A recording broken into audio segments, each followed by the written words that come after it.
불교 설법, 부부의 삼생인과.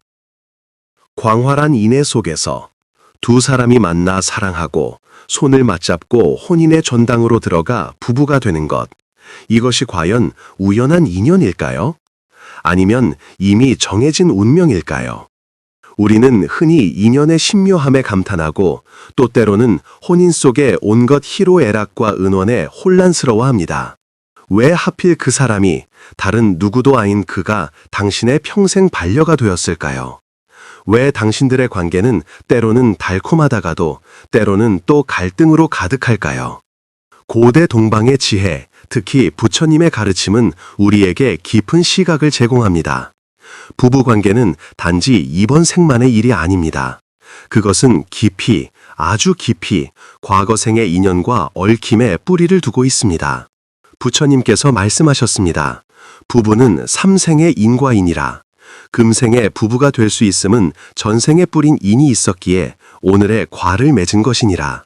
그렇다면 금생의 당신 남편은 전생에 당신과 어떤 천갈래, 만갈래의 연결과 미처 풀지 못한 얽힘을 가지고 있었을까요? 오늘 함께 부처님의 지혜 세계로 들어가 봅시다. 부부 인과의 이야기를 듣고 이 신비로운 베일을 벗겨봅시다. 기원정사에서의 설법. 고대 인도 사위국의 기수급고도권. 그곳은 부처님께서 오랜 세월 설법하시던 곳입니다. 이날 햇살은 따스하고 바람은 맑았습니다. 정사 안에는 설법을 듣기 위해 모여든 많은 비구, 비구니 그리고 제가의 선남선녀들이 있었습니다. 부처님께서는 높은 자리에 단정히 앉아 계셨고 그 얼굴은 자비롭고 평온했으며 지혜의 빛이 마치 구석구석을 비추는 듯 했습니다. 사람들 가운데 선혜라는 이름의 여인이 있었습니다. 그녀의 얼굴에는 근심이 서려 있었고 눈썹 사이에는 풀리지 않는 걱정이 어려 있었습니다. 그녀의 남편은 상인이었습니다. 집안 형편도 괜찮고 그녀를 잘 대해주는 편이었습니다. 하지만 두 사람 사이에는 항상 무언가 가로막힌 것 같았고 자주 사소한 일로 다투었으며 서로가 마음의 피로함을 느꼈습니다. 그녀는 이해할 수 없었습니다.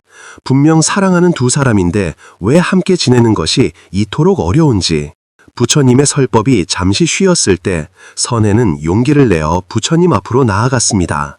공손히 예를 올린 후 물었습니다. 세존이시여, 제자의 마음속에 한 가지 의혹이 있사오니 간곡히 세존의 가르침을 청합니다. 저와 제 남편은 처음에는 서로 끌려 결합했습니다. 그러나 혼인 후의 생활은 늘 마찰과 이해 부족으로 가득합니다. 때로는 그가 저에게 아주 잘해주는 것 같다가도 때로는 마치 채권자처럼 저를 몸과 마음이 모두 지치게 만듭니다. 세상의 남녀가 부부가 되는 것, 그 속의 이유는 도대체 무엇입니까? 왜 어떤 부부는 은혜롭고 달콤한데 어떤 이들은 마치 원수 같습니까? 부처님께서는 자상하게 선혜를 바라보셨습니다. 그는 선의 마음속에 괴로움을 하셨고 또한 이것이 세상 많은 이들의 공통된 의분임을 아셨습니다. 천천히 입을 여시니 그 목소리는 평화롭고 꿰뚫는 힘이 있었습니다. 인연과보의 진리. 선혜여, 그대의 물음이 참으로 좋구나. 세상 남녀의 정과 결합은 겉보기에 복잡하고 풀기 어려워 보이지만 그 근본은 인연과보 이 네 글자에 벗어나지 않느니라. 사람과 사람 사이의 만남은 결코 우연이 아니니라. 특히 부부가 될 수 있다는 것은 더욱 깊은 인연이 필요하니라. 이러한 인연은 종종 한 생, 한 세를 넘어섭니다. 그것은 과거생, 생생세세에서 너희들 사이에 서로 작용하며 남긴 흔적이니라. 불경에 자주 나오는 말이 있느니라. 욕지 전세시인 금생수자시, 욕지 레세시 과 금생작자시. 너희다 금생의 부부가 된 것은 바로 전생에 어떤 인이 드러난 것이니라. 그리고 너희 금생의 상처 방식이 은혜인지 원대인지 화복한지 충돌로 가득한지도 역시 전생에 맺은 인연과 밀접하게 관련되어 있느니라. 이 인연은 대략 몇 가지로 나눌 수 있느니라. 부처님의 말씀은 즉시 모든 이의 주의를 끌었습니다. 모두 숨을 죽이고 귀를 기울였습니다. 부부 사이의 전생에는 도대체 어떤 다른 모습들이 있는지 알고 싶었던 것입니다.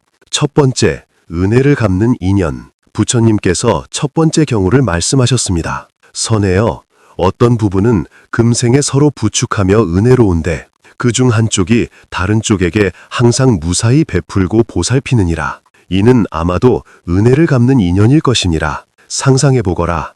아득히 먼 과거 어느 한 세상에서 그대는 아마도 곤경에 처하고 절망에 빠진 사람이었을지 모르느니라. 아마도 중병에 걸려 치료할 돈이 없었거나 천재지변을 만나 유리걸식했거나 사람에게 모함당해 억울한 옥살이를 했을 것이니라. 바로 그대가 가장 절망스러울 때 한 사람이 그대에게 도움의 손을 내밀었느니라. 그는 아마도 모든 재산을 털어 그대의 병을 치료했거나 그대를 받아들여 음식과 피난처를 주었거나 그대를 위해 뛰어다니며 억울함을 벗겨주었을 것이니라. 그가 그대에게 베푼 은혜는 마치 그대를 다시 살린 것과 같았느니라. 그때 그대의 마음속에는 감사함이 가득했고 만약 내생이 있다면 반드시 이 깊은 은혜를 갚겠다고 서원했느니라. 이 강렬한 감사의 마음은 하나의 선한 씨앗을 뿌린 것이니라.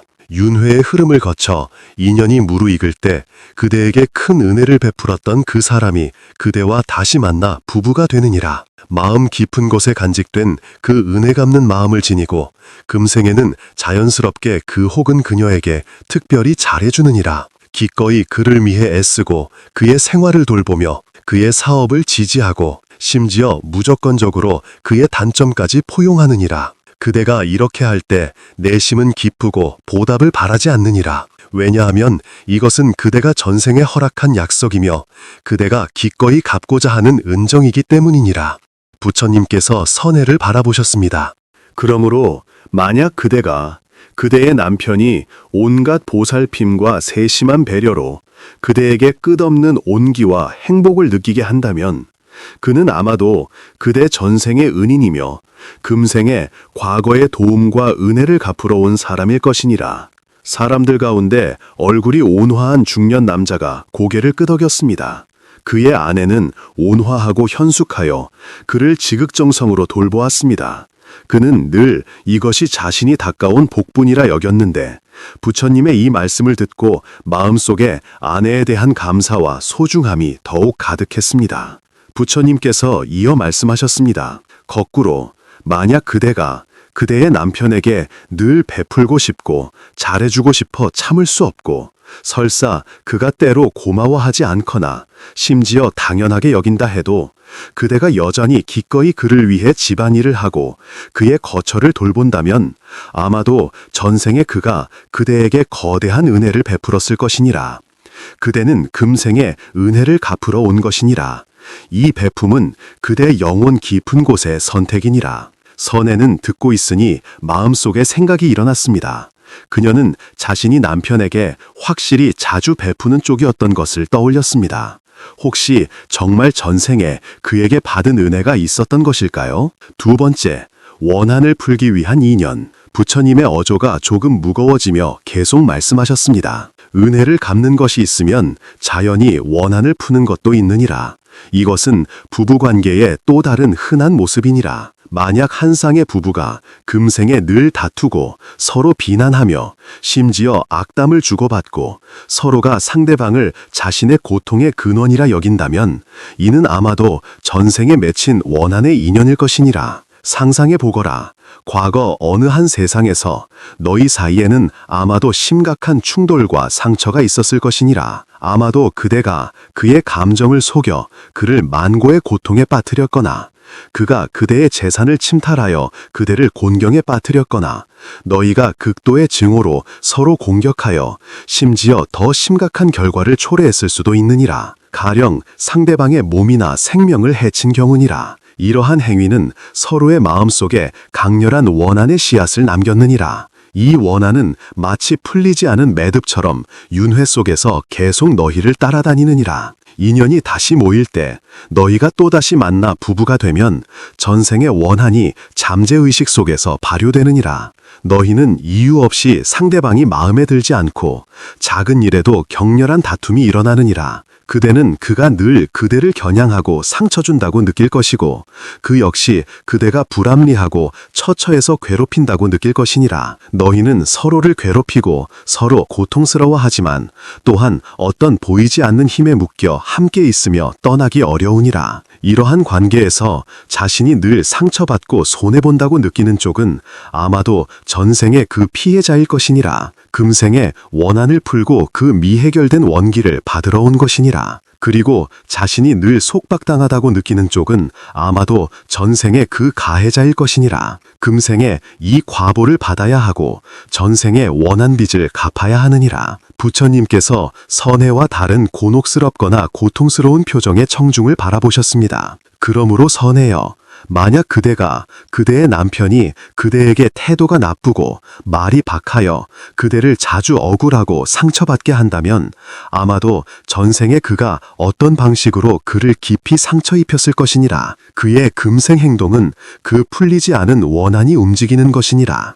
마찬가지로 만약 그대가 자신이 늘 남편을 트집잡고 비난하며 원망함을 참지 못하고 이것이 좋지 않음을 알면서도 자신의 감정을 통제하기 어렵다면 아마도 전생에 그가 그대를 저버려 그대가 큰 고통을 겪었을 것이니라. 그대의 금생 원망은 그대 내면 깊은 곳에 불만과 억울함이 이어지는 것이니라. 한 젊은 부인이 이 말을 듣고 참지 못하고 낮게 울기 시작했습니다. 그녀의 혼인은 다툼과 냉전으로 가득했습니다. 그녀는 줄곧 자신이 무엇을 잘못했는지 몰랐는데 이제 조금 이유를 찾은 듯 했지만 마음속은 더욱 막연하여 어찌해야 할지 몰랐습니다. 부처님께서 그녀의 무력함을 느끼신 듯 보충하여 말씀하셨습니다. 그러나 원한의 인연은 결코 풀 수 없는 것이 아니니라. 이것을 인식하는 것은 너희로 하여금 계속 원한 속에 빠져 있게 하려는 것이 아니라 너희에게 그로부터 해탈할 기회를 주려는 것이니라. 세 번째, 빚을 갚고 받는 인연. 부처님께서 세 번째 경우를 펼쳐 말씀하셨습니다. 감정상의 은원 외에도 또 하나 흔한 부부관계가 있으니 물질이나 정신상의 빚과 관련된 것이니라. 그것은 바로 빚을 받고 빚을 갚는 인연이니라. 가정해 보거라. 전생에 그대가 누군가에게 빚을 졌다고 말이니라. 아마도 그의 돈을 빌려 갚지 않았거나 그의 자원을 차지하여 그에게 손실을 입혔거나 그의 신뢰를 저버려 그가 무거운 대가를 치르게 했거나 그를 도와주겠다 약속하고 약속을 지키지 않았을 수도 있느니라. 이 갚지 않은 빚은 물질적이든 정신적이든 하나의 업력 끌어당김을 형성하느니라. 인연이 무르익을 때 이 채권자는 아마도 그대 금생의 배우자가 될 수 있느니라. 그는 그대 곁에 와서 마치 빚을 받으러 온 것 같으니라. 그대는 이러한 배우자가 아마도 돈을 물쓰듯 써서 그대가 힘들게 번 돈이 늘 부족하다고 느낄 것이니라. 혹은 몸이 허약하고 병이 많아 그대가 많은 돈과 정력을 들여 돌봐야 하거나 게으르고 무능하여 그대 혼자 가정의 짐을 짊어져야 하거나 정신적으로 매우 의존하여 끊임없이 그대에게서 감정적 지지를 요구하여 그대가 심신이 지칠 것이니라. 그대는 아마도 매우 불공평하다고 느낄 것이니라. 왜 자신이 이 모든 것을 감수해야 하는가? 하지만 인과의 각도에서 보면 이것이 바로 그대가 전생에 진 빚을 갚는 것이니라. 그대에게 돈과 정력, 감정을 쏟게 하는 쪽이 바로 빚을 받으러 온 것이고 그대는 빚을 갚는 쪽으로서 금생의 배품으로 과거의 빚을 메워야 하느니라. 부처님께서 예를 하나 드셨습니다. 내가 일찍이 한 부자 상인을 만났느니라. 그는 부지런하고 능하여 만관의 재산을 모았느니라. 그러나 그의 아내는 극도로 사치스럽고 낭비하여 자주 많은 돈을 무익한 향락에 썼느니라. 부자는 이에 매우 괴로워했으나 어쩔 수가 없었느니라. 내가 그에게 말했느니라. 아마도 전생에 그대가 부당한 수단으로 그대 아내의 재물을 빼앗았을 것이니 금생에 그녀는 이런 방식으로 본래 그녀의 것을 되찾는 것이니라. 부처님께서 강조하셨습니다. 물론 이것이 절대적인 것은 아니지만 만약 그대의 혼인에 이러한 명백하고 지속적인 일방적 베품과 요구의 관계가 존재한다면 특히 물질적이거나 정력적 측면에서 빚받고 빚 갚는 인연이 아마도 그중 하나의 중요한 요소일 것이니라. 선혜는 조용히 듣고 있었습니다. 그녀는 자신과 남편의 금전관념상의 차이를 떠올렸습니다. 남편은 때로 확실히 좀 인색한 편이고 자신은 상대적으로 후한 편이었습니다. 혹시 이 속에도 전생의 빚 관계가 있었던 것일까요? 빚 받는 것에 대응하여 자연히 빚 갚는 것도 있느니라. 부처님께서 계속 말씀하셨습니다. 빚 받으러 온 이가 있으면 빚 갚으러 온 이가 있느니라. 만약 그대가 혼인 속에서 늘 묵묵히 베풀고 책임을 지고 원망 없이 일하는 역할을 한다면 그대는 아마도 빚 갚으러 온 것이니라. 아마도 전생에 그대가 상대방의 많은 도움과 보살핌을 받았으나 그때 그대는 보답할 능력이 없었거나 보답해야 한다는 것을 의식하지 못했을 것이니라. 이 빚은 하나의 정의나 책임의 유혹이 되었느니라. 혹은 전생에 그대가 상대방에게 어떤 약속을 했을 수도 있느니라. 가령 내 생에 반드시 그대를 잘 돌보리라. 그대를 위해 소나 말처럼 일하겠노라 등등. 이러한 겉보기에 무심코 한 약속이라도 만약 발심이 진실하다면 역시 하나의 업력을 형성하여 미래에 실현되어야 하느니라. 그리하여 금생에 그대가 전생의 이 채권자나 약속 대상과 부부가 될 때 그대는 저절로 그를 돌보고 가정의 책임을 지고자 하느니라. 설사 상대방에게 어떤 단점이 있거나 그대의 베품을 소중히 여기지 않더라도 그대는 종종 참고 견디기를 선택하느니라. 그대는 이것이 자신이 마땅히 해야 할 일이라 느끼고 내면 깊은 곳에 미룰 수 없는 책임감이 있느니라.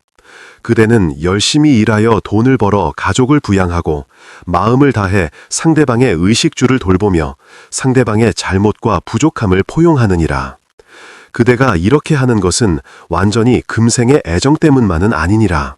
더 깊은 차원의 이유는 그대 전생 마음속에 있던 그 빚 갚는 동력이 움직이는 것이니라. 부처님께서 대종을 바라보셨습니다. 그대들은 세상의 그 현숙한 아내들을 보거라. 남편의 사업을 묵묵히 지지하고 집안일을 맡고 자녀를 기르며 원망도 후회도 없느니라. 또한 그 책임감 있는 남편들을 보거라. 열심히 일하여 가정을 위해 바람과 비를 막아주고 아내와 자식이 한시도 걱정 없게 하느니라. 그들 중 많은 이는 아마도 전생에 그 무거운 빚이나 약속을 지니고 와서 한 생의 베품으로 갚는 것이니라. 물론 빚 갚는 것이 반드시 고통스러운 것만은 아니니라. 만약 기꺼이 기쁜 마음으로 베풀 수 있다면 빚을 갚는 동시에 새로운 선연도 쌓을 수 있느니라. 그러나 마음이 불공평하다 느낀다면 설사 빚을 갚더라도 금생의 원망 때문에 새로운 악인을 심을 수 있느니라. 청중 가운데 많은 이들이 자신의 혼인 속 역할을 반성하기 시작했습니다. 자신이 빚 받는 사람인지 빚 갚는 사람인지 아니면 둘 다인지 생각했습니다. 네 번째, 공동의 서원으로 인한 인연. 은원과 빚, 이 세 가지 비교적 흔한 인연 외에도 부처님께서 또 다른 더욱 적극적이고 아름다운 부부 인연을 언급하셨습니다. 또 한 종류의 부부가 있으니 그들의 금생 결합은 전생의 공동 서원과 축으로부터 온 것이니라. 상상해보거라. 과거 어느 한 세상에서 너희는 뜻이 같은 동료, 벗 혹은 함께 수행하던 도반이었느니라. 너희에게는 공통된 이상과 목표가 있었느니라. 가령 함께 선을 행하고 덕을 쌓아 중생을 이롭게 하거나 함께 어떤 기회를 배워 예술의 경지를 추구하거나 함께 서원하고 수행하여 마음의 해탈을 추구했느니라. 함께하는 과정에서 너희는 서로를 아끼고 존중하며 깊은 우정과 신뢰를 쌓았느니라. 너희는 아마도 함께 서원을 세웠을 것이니라. 우리가 생생세세 함께 있으며 서로 부축하고 함께 진보하여 영원히 떨어지지 않기를 바라노라. 혹은 내 생을 약속하며 우리 다시 부부가 되어 우리의 미완성된 사업을 계속하자고 했을 것이니라. 이 공통된 이상과 깊은 정의에 기초한 공동 원력은 강대한 응집력을 지니느니라. 그것은 마치 보이지 않는 붉은 실처럼 너희를 긴밀히 연결하느니라.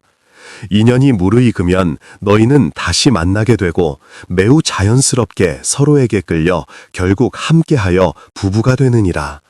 이러한 부부는 비슷한 가치관과 인생 목표를 지니고 있느니라. 서로 깊이 이해하고 소통할 수 있느니라. 그들은 단지 생활의 반려일 뿐만 아니라 영혼의 동반자이니라. 그들은 서로를 격려하고 함께 성장하며 인생의 풍파를 함께 마주하고 손잡고 더 높은 경지를 추구하느니라. 그들의 혼인은 종종 깊은 이해와 정신적 공명으로 가득하니라. 부처님께서 미소 지으며 말씀하셨습니다. 만약 너희 부부 사이에 매우 큰 이해가 있고 많은 공통된 흥미와 취미가 있으며 서로의 꿈을 이해하고 지지할 수 있다면 너희는 아마도 전생에 이 아름다운 공동 원력 때문에 함께하게 된 것이니라. 이러한 인연은 매우 특별하고 귀하니 마땅히 소중히 여겨야 하느니라. 사람들 가운데 매우 다정해 보이는 젊은 부부가 서로를 바라보며 미소 지었습니다. 그들의 눈에는 행복과 확신이 가득했습니다. 그들은 부처님께서 묘사하신 것이 바로 그들 관계의 모습이라고 느꼈습니다. 복잡하게 얽힌 인연들. 부처님께서 이 몇 가지 주요한 부부 인연을 각각 말씀하신 후 다시 보충하셨습니다. 그러나 세상의 인연은 종종 착잡하게 얽혀 있느니라. 대다수 부부의 관계는 단순히 은혜 갚기, 원한 풀기, 빚 받기, 빚 갚기 혹은 공동 원력 중 하나만이 아니니라. 이 여러 인연이 뒤섞인 것이니라. 너희에게는 아마도 전생의 은혜도 있어 보답해야 하고 풀지 못한 원한도 있어 해결해야 하며 갚아야 할 빚도 있고 실현해야 할 공동의 소망도 있을 것이니라. 이러한 다른 업력의 실타래들이 얽혀 너희 금생에 복잡하고 다변하는 부부관계를 형성하느니라. 이것이 바로 너희가 상대방을 때로는 천사 같다 느끼는 이유니라.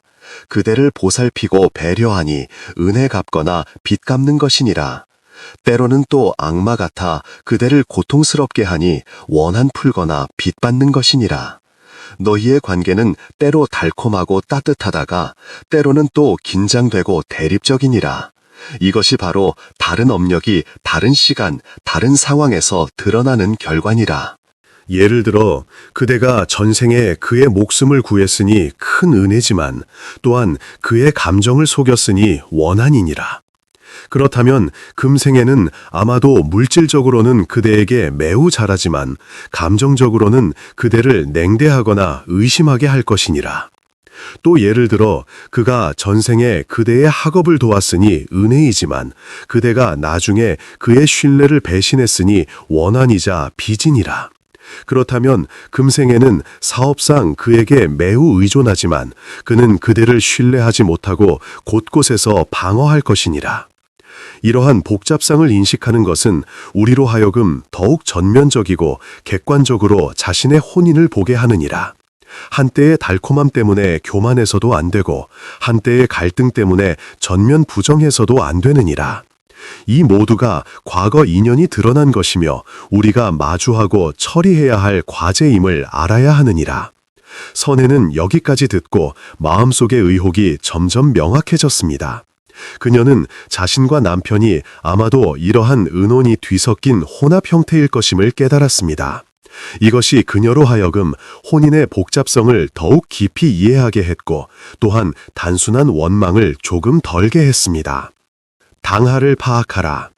부부간의 여러 전생 인연을 밝히신 후 부처님께서는 과거의 해석에만 머무르지 않으시고 중점을 현재와 미래로 옮기셨습니다. 자비롭게 대중을, 특히 괴로운 표정의 사람들을 바라보시며 말씀하셨습니다. 전생 인연을 아는 것은 우리로 하여금 숙명론적으로 현실을 받아들이게 하려는 것이 아니니라. 더욱이 서로의 상처에 변명을 찾아주려는 것도 아니니라. 오히려 그 반대이니라. 인과를 이해하는 목적은 우리로 하여금 더 잘 현재를 파악하고 악연을 전환하며 선연을 더하여 미래의 운명을 바꾸게 하는 것이니라. 너희가 전생에 어떤 인연으로 함께 했든지 간에 은혜든 원한이든 서원이든 빚이든 금생의 만남은 하나의 화해와 계속 이어갈 기회를 제공하느니라. 선연에 대해서는 은혜 갚기와 공동 원력으로 온 선연 부부는 소중히 여기고 감사할 줄 알아야 하느니라. 가졌다고 해서 당연하게 여겨서는 안 되며 더욱이 총애받는다고 교만하여 복보를 소진해서는 안 되느니라. 계속 서로 존중하고 서로 부축하며 함께 선을 행하고 덕을 쌓아 이 선연을 이어가고 심지어 더 높은 정신적 차원으로 끌어올려야 하느니라. 악연에 대해서는 원환 풀기와 빚받기로 온 악연 부부는 더욱 지혜와 자비를 일으켜야 하느니라. 상대방의 상처 주는 행동이 과거의 악인과 그 자신의 무명 번뇌의 근원함을 알아야 하느니라. 한결같이 원망하고 대항하기만 하면 원한만 깊어질 뿐이니 마치 원수를 갚으려다 더 큰 원수를 맺는 것과 같아 끝날 날이 없느니라. 올바른 방법은 부처님께서 5가지를 제시하셨습니다. 첫째, 참회하라. 자신이 과거에 심었을지 모르는 악인을 반성하고 진심으로 참회하라. 설사 구체적으로 무슨 일인지 확실치 않더라도 무시일에 상대방을 상처 입혔을지 모를 신구의 악업을 참회하라. 참회는 맑은 물과 같아서 업력의 때를 씻어낼 수 있느니라. 둘째, 용서하라. 상대방 행동 뒤에 고통과 무명을 이해하고 마음속에 원한을 내려놓으라. 용서는 상대방을 사게 해주는 것이 아니라 자신을 해탈시키는 것이니라. 원한을 꽉 쥐고 있으면 가장 고통스러운 것은 자신이니라. 셋째, 악을 멈추라. 서로 상처 주는 행동과 말을 멈추라. 설사 상대방이 도발하더라도 극복하여 참으라. 악으로 악에 갚지 말라. 자신의 신구의를 지켜 다시는 새로운 악업을 짓지 말라. 넷째, 선을 닦으라. 힘닿는 범위 내에서 주동적으로 상대방에게 선의를 표하고 보살피라. 설사 상대방이 고마워하지 않더라도 계속하라. 금생의 선행으로 과거의 빚을 메우고 쌓인 원기를 녹여라. 물방울이 돌을 뚫듯 선의 힘은 결국 견고한 얼음도 녹일 수 있느니라. 다섯째, 염불하고 주문을 외우라. 부처님과 보살님의 자비 원력에 의지하여 가피를 청하고 악연을 화해하여 선연으로 전환시켜 달라고 기원하라. 부처님 명호나 경주를 염송하면 마음을 청정케 하고 지혜를 더하며 업력을 전환할 수 있느니라. 부처님의 목소리가 더욱 힘차게 울렸습니다. 업력은 비록 강하나 결코 바꿀 수 없는 것이 아니니라. 운명은 내가 짓는 것이요 복은 스스로 구하는 것이니라. 우리의 현재 신념과 행위를 통하여 완전히 과거의 업력을 전환하고 혼인의 방향을 바꾸며 심지어 악연을 선연으로 원수를 도반으로 바꿀 수 있느니라. 앞서 눈물 흘리던 그 젊은 부인이 고개를 들었습니다. 눈에는 아직 눈물이 있었으나 한 가닥 굳은 의지와 희망이 더해져 있었습니다. 그녀는 운명을 바꾸는 열쇠가 자신의 손에 있음을 깨달았습니다. 2년의 다함과 이별 후에 한 제자가 물었습니다. 세존이시여, 만약 부부 사이의 인연이 다했다면 반드시 헤어지게 됩니까? 우리는 또 어떻게 혼인 속의 이합을 바라봐야 합니까? 부처님께서 대답하셨습니다. 세상 만법은 모두 인연화합으로 생겨나느니라. 연이 모이면 생기고 연이 흩어지면 멸하느니라. 부부관계 역시 이 법칙을 따르느니라. 과거 인연의 힘이 다 소진되거나 혹은 새롭고 더 강한 이별의 인연이 나타날 때 부부관계는 끝으로 갈 수 있느니라. 인연의 깊고 얕음이 함께할 시간의 장단을 결정하느니라. 어떤 부부는 인연이 깊어 100년 해로할 수 있고 어떤 부부는 인연이 얕아 중도의 여러 이유로 헤어질 수 있느니라. 가령 생이변이나 사별 혹은 감정이 깨져 이별하게 되느니라. 인연의 모임과 흩어짐에 대하여 우리는 평상심으로 바라볼 줄 알아야 하느니라. 인연이 올 때는 소중히 여기고 서로 잘 대하며 노력하여 가꾸어야 하느니라. 인연이 다할 때도 담담히 받아들이고 좋게 모이고 좋게 헤어져야 하느니라. 과도한 집착과 구함은 더 많은 고통만 가져올 뿐이니라. 만약 악연이 너무 깊어 노력해도 화해할 수 없다면 이별이 때로는 하나의 선택이 되어 쌍방이 계속 서로 상처 주며 더 많은 악업을 짓는 것을 피할 수 있느니라. 그러나 설사 헤어지더라도 가능한 평화롭고 이성적인 방식으로 처리하라. 다시 마음에 원한을 품지 말라. 그렇지 않으면 이 원한이 다음 생으로 이어져 계속 얽히게 되느니라. 가장 중요한 것은 혼인이 존속하든 끝나든 그것을 수행의 장으로 봐야 한다는 것이니라. 자신을 이해하고 자심을 닦으며 자비와 지혜를 배우는 교실로 봐야 하느니라. 순경 속에서는 감사하고 복을 쌓고 역경 속에서는 반성하고 참회하며 인욕을 닦고 선을 행하라. 이와 같이 하면 결과가 어떻든 우리는 그 속에서 성장을 얻고 해탈의 자량을 쌓을 수 있느니라. 맺은 말.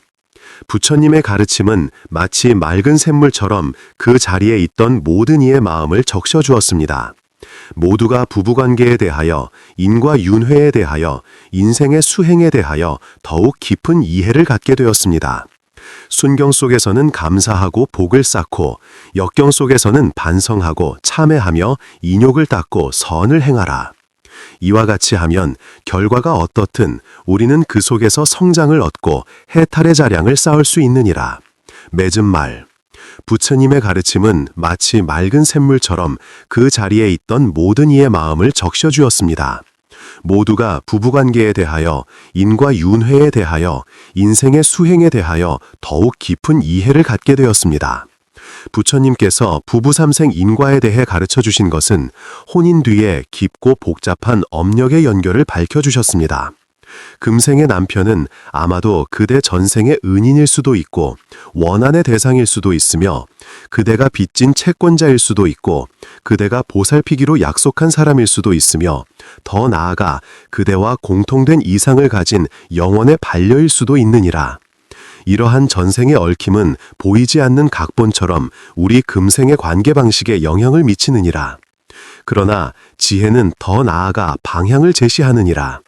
과거를 아는 것은 현재를 더 잘 파악하고 미래를 창조하기 위함이니라. 너희의 인연이 선이든 악이든 깊든 얕든 현재의 한 생각 선심, 한마디 좋은 말, 한 번의 용서, 한 번의 베품이 모두 업력의 흐름을 바꿀 수 있느니라. 위기를 전기로, 원수를 보리도의 벗으로 바꿀 수 있느니라. 혼인은 단지 두 사람의 결합이 아니니라. 더 나아가 깊은 자아 수행이며 영혼 진화의 여정이니라. 오늘 부부 삼생 인과에 대한 탐구가 여러분께 깨달음과 사색을 가져다 주기를 바라나이다. 만약 이 속의 지혜가 궁금하시거나 인가와 수행, 인간관계 개선에 대해 더 알고 싶으시다면 좋아요와 구독을 눌러주십시오. 더 많은 이들이 이익 얻기를 바라나이다.